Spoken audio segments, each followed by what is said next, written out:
So why is soundproofing so expensive? Well, if you take a 4-meter lounge or living room wall soundproofed by you as a capable DIYer by purchasing materials readily available from your builders merchants, then you're probably looking at a couple of £1,000s to soundproof that wall. But here's the thing. Most people think that soundproofing that direct noise path of the separating party wall will get them a really good reduction in noise. But I find this is never the case. If you're hearing neighbour noise down that window wall, that's right, that window wall, that exterior wall, you've put your finger in one ear, you've put your ear against that window wall, and you're hearing the neighbour noise down that window wall, then you need to consider soundproofing that wall. And you also want to check the other wall opposite the window wall, the wall perpendicular, and that might be a stud wall or a wall separating a front and back bedroom.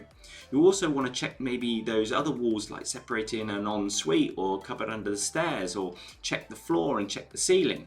And if you're hearing the neighbour noise in all of those areas, then it's more like £10,000 to soundproof that room. And then when you consider all the electrical that's on all of those areas you want to soundproof need to be extended to fit the new wall system, and you might have a radiator that needs to be removed and refitted on that window wall, so the room is going to change in size.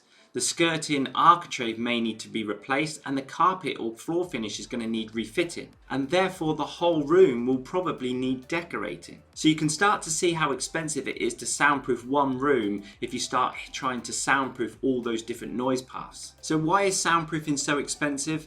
It's because to soundproof one room really well requires you to soundproof all those different noise paths, and to treat all of those different noise paths requires renovating the whole room in order to feel settled, to feel comfortable in your home, to feel like you don't ever want to move. If you think you've got what it takes to DIY soundproof your room, then take the quiz and I'll send you a free copy of the Noise Free Home. Check out my other videos on how to soundproof a wall.